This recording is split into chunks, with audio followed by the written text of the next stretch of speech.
Just imagine you're on a plane, but all the passengers turn out to be murderers and they're after your life. Something exactly like this happens in our story today. The story begins with a man named Aaron, who looks extremely disturbed and in a big hurry. As soon as Aaron reaches his department, he orders his team to play a video immediately. The footage shows that a massive bomb has exploded in a factory. Aaron explains that after investigating this incident, he discovered that behind this blast is a hacker named Ghost. No one knows Ghost's real name. When Aaron and his team check the CCTV footage, they realize that Ghost is not just an ordinary hacker. He is a mastermind. His face isn't visible in any camera footage, which makes catching him even harder. Now the situation is out of control.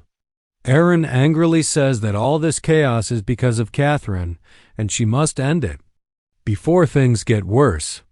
Ghost shouldn't get even a hint that they're on to him. As soon as Catherine reaches her office, she calls Aaron and asks for an update on the case. When Catherine learns that Ghost is currently in Bangkok, she becomes furious, because in that factory blast, many of her team members lost their lives. This fact makes her angrier than ever. She asks Aaron which of their teams is closest to Bangkok. Aaron tells her there's a team in Singapore, but it'll take time for them to reach Bangkok. Catherine guesses that Ghost will definitely try to flee by flight, so they have only one chance to catch him, and just 1 hour left. Everyone starts brainstorming, but there's no easy solution. Then Catherine says, "We have no other option. Only one person can do this job, and by luck, he's already in Bangkok." The scene now shifts straight to Bangkok. Here, we see a small child slowly moving towards an auto rickshaw where a man is lying inside sleeping. The kid tries to pickpocket him, but suddenly the man wakes up. This man's name is Lucas. Lucas scolds the child, sends him away, and lights a cigarette. Just then, the bartender asks him, "Would you like some coffee? I can get you one." But Lucas only wants alcohol, and that too, only if it's free. Lucas jokes with the bartender, "My body's organs are all perfect. When I die, sell them and recover all the money I owe you." Suddenly, Lucas's phone rings, and he looks as if he's seen a ghost. The call is from Catherine. Lucas immediately disconnects it.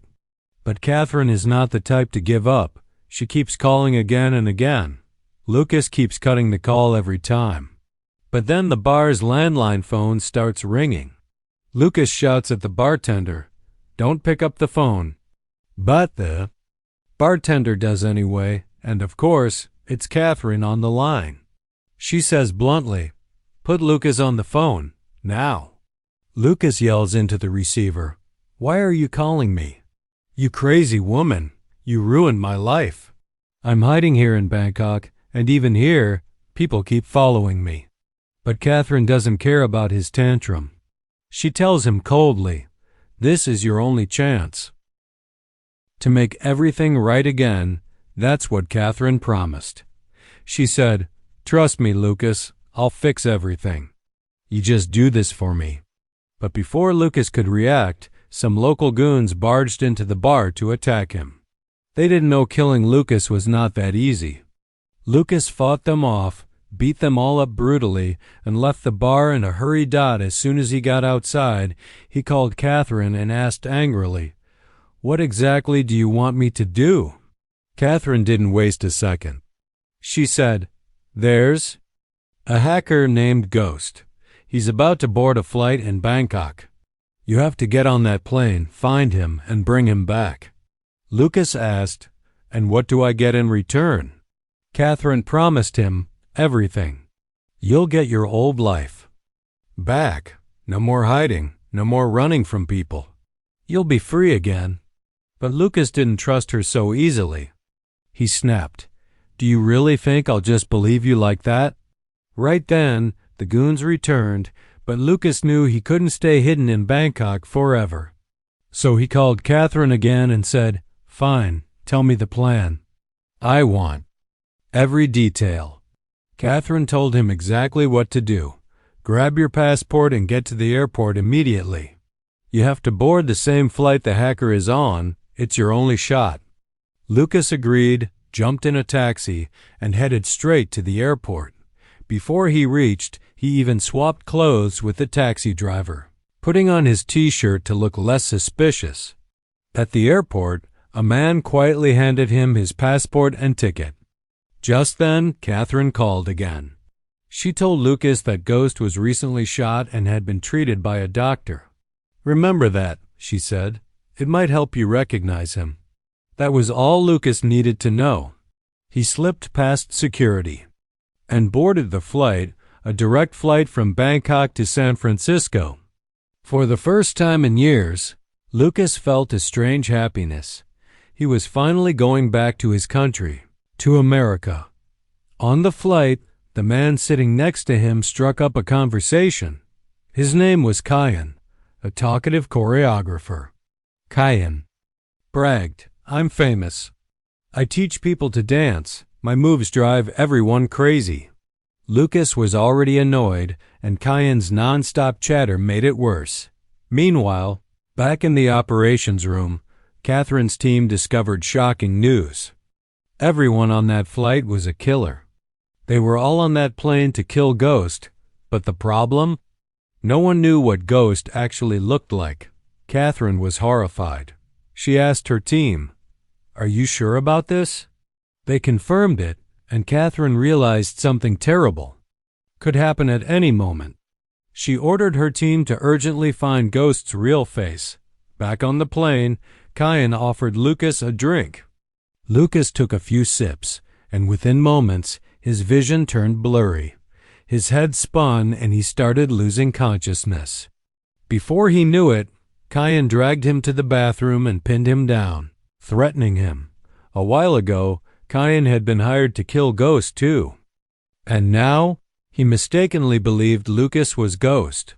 So he started beating Lucas mercilessly right there in the cramped plane bathroom. Lucas, half-drugged, tried to fight back, but Kyan's strength overpowered him.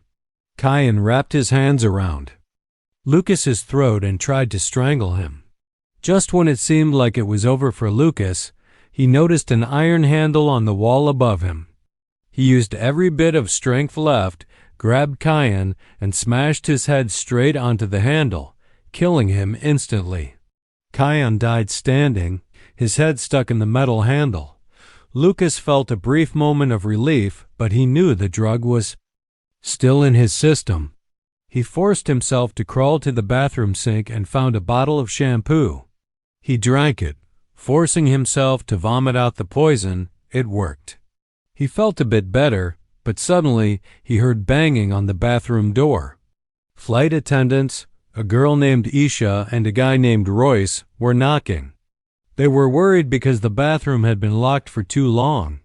Soon, even the Sky Marshal arrived and demanded Lucas open the door. Lucas finally opened it. They all asked why he'd been inside for so long. Lucas lied, "I got sick." Needed a minute, but the Sky Marshal wasn't buying it. He pulled out his gun and aimed it at Lucas. In a split second, Lucas disarmed him, leaving Isha and Royce in total shock. They didn't find Kyan's body because Lucas had hidden it in the washroom. The attendants were terrified, but Lucas calmly told them, "Relax, I'm an FBI agent. I'm here to catch a criminal on this flight." Isha asked, "Who is he? How does he look? Tell us, we'll help you." But Lucas said helplessly, "I don't know. His name is Ghost. No one knows his real name or face. That's all I've got." Nobody knew Ghost's real face, but everyone knew he'd been shot recently, and Lucas had to find him before the plane landed. Lucas realized something chilling. The man he'd just killed had come to kill Ghost too and mistook Lucas for him. This meant the entire plane could be full of killers, all hunting Ghost, and no one even knew Ghost was actually still alive. Lucas told Isha, "I need clothes. I can't run around looking like this." Meanwhile, down in the cargo hold, another hitman was loading his weapon, ready to strike. Lucas got ready too. He checked the passenger list, looking for anything suspicious. Isha led him down to the cargo area where they found something shocking. As soon as they opened the storage compartment, a dead body fell out. It was the real Sky Marshal's corpse, which meant the guy Lucas killed earlier, the one who pulled a gun on him, had been an imposter, disguised as security. Lucas sat down for a second, processing how deep this went. Then he noticed something. Isha was sweating, but not from fear. He'd been in this game too long. He knew the look. That's the kind of sweat only someone hiding an injury has. He calmly asked her, "You've been shot, haven't you?" "Look, I've been stabbed, shot, attacked 100 times. I know that look. You're hiding something." Isha's eyes widened. She stammered, "No, you're crazy. I wasn't shot." But before she could say more, the hitman in the cargo hold heard them. He leapt out of hiding and lunged at Isha. But in one smooth move, Isha spun around and killed him on the spot. That moment told Lucas everything. Isha was Ghost. The legendary hacker everyone was hunting was right in front of him. And she was no innocent kid. Isha knew she was cornered. She didn't trust Lucas either. "You'll just turn me in or kill me," she snapped. But Lucas looked her in the eyes and said, "Look around you. Every single passenger on this plane wants you dead. I'm the only one who wants you alive. Trust me, or you're done." Isha had no choice. She asked, "Fine, what's the plan?" Lucas told her, "Keep pretending you're just an air hostess. If you suspect anyone, you come straight to me. I'll handle the rest." Then Lucas went to the cockpit and warned the pilot, "Listen to me. No matter what happens, do not open this cockpit door. Understood?" The pilot nodded, eyes wide with fear. Meanwhile, Isha kept working, serving coffee like nothing was wrong. One passenger asked for a cup. Isha handed it to him with a smile, but her mind was racing. Lucas, meanwhile, slipped into first class to check out who else might be a threat. That's when a woman suddenly jumped out of her seat and attacked him. She was fast, vicious, clearly trained. They crashed into seats, traded blows, and Lucas realized this was no ordinary killer. When her mask came off, he recognized her tattoo immediately. She was a top member of Trade Gang, the most dangerous Asian crime syndicate. Lucas spotted a broken glass on the floor. He grabbed it and jammed it straight into the woman's eye, blinding her. But even half blind, she kept fighting. So Lucas slammed the glass into her skull, finishing her for good. But it didn't end there. The entire Trade Gang was on this flight, and now they'd all seen Lucas. One by one, they lunged at him. But Lucas fought them off, bruised and bleeding. Back in economy, the man who got coffee from Isha realized who she was. He was about to attack when he felt his throat burning. He collapsed. Isha had poisoned his drink before he could touch her. Meanwhile, Lucas kept fighting, beating the Trade Gang one by one. Finally, Isha and Royce, the other flight attendant, ran in and saw the carnage. Lucas was barely standing. His hands were broken, his shirt soaked in blood. Suddenly, Royce's phone rang. On the screen was Lucas's photo. Lucas grabbed it and shouted at Isha, "Why does everyone have my photo? Where did they get this?" Royce, terrified, stammered, "That picture, it's on everyone's phones. Every passenger has it." Lucas felt the world spin. Nothing made sense anymore. He turned to Isha, breathless. "Tell me the truth, all of it. Why does everyone here want me dead? Why are they after you, and now after me too?" Lucas demanded. Isha finally opened up. She told him about the factory she'd bombed, where children were being forced to work like slaves. "I couldn't stand it," she said. "So I blew it up. I know it sounds extreme, but I had to." "But I don't know why they're after you too." Lucas stared at her, completely confused. Meanwhile, back at HQ, Aaron turned to Catherine. "I don't trust Lucas. Who is this man anyway? How can you be so sure he'll actually bring the ghost back alive?" Catherine sighed, and for the first time, she told Aaron the whole truth. Years ago, Lucas had been one of their best. He was more than an agent. He was a weapon. No one could touch him. Then, one day, he was assigned to protect a powerful VIP. Lucas was standing guard outside the room when suddenly he heard a girl scream. He kicked the door in, and what he saw inside broke him. The so-called important man was a monster. He'd hired girls and was beating them half to death for fun. Lucas didn't think twice. He'd beat that man until he was dead. But that man turned out to be the younger brother of a CIA director. From that day on, the entire CIA was after Lucas. Aaron looked stunned. "How do you know all this?" Catherine's eyes dropped. "Because I was his girlfriend," she whispered. "I was the one who told the CIA where he was. After that, Lucas disappeared into Bangkok and never came back. The CIA sent hitmen, one after another, but nobody came back alive. Lucas didn't just survive, he destroyed every hunter they sent. He'd always been dangerous. But years on the run turned him into something far worse. A man you don't cross dot back on the plane. Isha came to Lucas. He was injured and barely standing. She showed him the painkillers the doctor had given her and begged him to take them. But as Lucas looked around, he saw more hitmen closing in. He stood up, fists clenched. "Isha, get away from me. If they know you're with me, it'll only make it worse." But it was too late. One of the killers had already heard them. He lunged at Lucas. Isha was grabbed by another goon. Both fought for their lives. Lucas, bleeding and exhausted, still fought back with brutal force. Isha fought too, stabbing her attacker. And saving herself just in time, Lucas barely caught his breath when 3 women suddenly rushed him, weapons drawn. But instead of attacking, they shoved the other hitman away. Isha shouted, "Stop! They're with me!"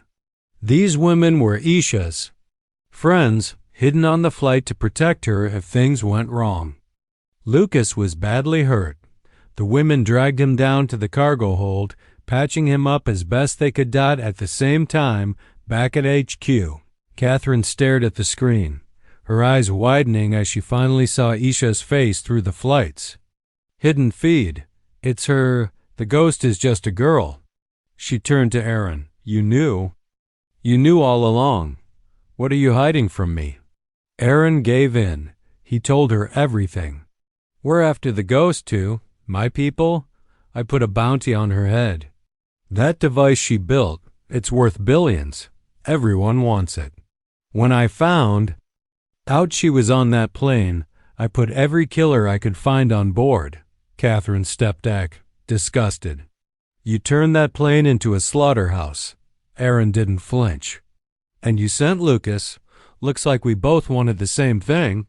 In the cargo hold, Lucas woke up as Isha sat by his side. He asked her, "Who are you really, Isha? Why does everyone want you so bad?" Isha finally told him her real story. She'd grown up an orphan in India, just another nameless kid no one would miss. She told Lucas how kids like her were easy prey, kidnapped, sold, forced to work. As servants, slaves, or worse. But Isha had one thing they didn't count on, a genius mind. She learned to hack, learned to run, learned to survive. Over 10 years, she built something no hacker in the world could touch. A device that could break into any system in seconds, what would take other hackers years. And now? If that device ends up with the wrong people, Isha said, her eyes dark, it's over for everyone. Above them, the plane rattled through turbulence, and out in the world, everyone, spies, killers, entire governments, were racing to find that one device. And the girl who built it, So Aaron's real plan was clear now. He sent Lucas's photo to every killer he could find. His idea was simple. First they'll kill Lucas, then they'll kill the ghost, and in the end, the killers would turn on each other for the bounty. By the time the plane hit the ground, everyone would be dead, and Aaron's precious device would disappear in the chaos. And if anyone survived, he'd buy their silence or their life. When he offered Catherine a cut of it, even she, the woman who once loved Lucas, agreed. Back on the plane, Isha realized too late her photo. It was on every passenger's phone. Everyone knew she was the ghost, and the whole flight had become a sky full of wolves. Lucas asked for his injection, but when he took it, he felt wrong. It wasn't adrenaline, it was toad venom. It flooded his brain with a wild animal strength, but it also made him see things, strange things. He stumbled down the aisle like a drunken berserker, fighting, swinging, raging. The three women guarding Isha drew their weapons. They attacked. The killers all around them. It was a massacre in mid-air.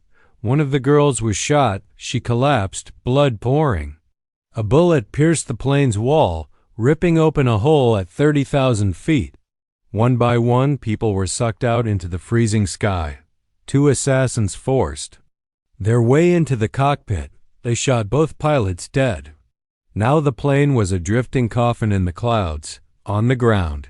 Catherine and Aaron waited for the wreckage, or the device, to fall into their hands. But when Catherine realized the plane was out of control, she lost it and turned her gun on Aaron. One shot. Dead inside the cockpit, Isha and Lucas fought for the controls. Isha grabbed the radio, fighting to land the dying jet. Catherine's voice cut through the static. Lucas, where's the ghost? Where's the device? Lucas laughed into the radio. I don't care about your device. Or you. I've never met a colder, more selfish woman in my life. Isha turned to him, battered, shaking, and whispered, Thank you for saving my life. Lucas looked at her, the girl who dragged him back from the edge. You didn't just save yours, he said. You gave me something to live for once in my life. I have a reason to fight. Together, they forced the broken plane down, metal screaming, sparks raining, wings tearing, but somehow they survived. When Lucas woke up, he was in a hospital bed, hooked to wires, still breathing. He thought it was over, but it wasn't. Gunfire exploded around him, assassins everywhere. The hospital walls turned to Swiss cheese under a rain of bullets. Lucas tore the 4 from his arm, and through the smoke he saw Isha. She grabbed his hand, eyes blazing. Lucas, it's not over. They're still coming for us. The fight's not done yet, and with that, the story ends. Or maybe it just begins again.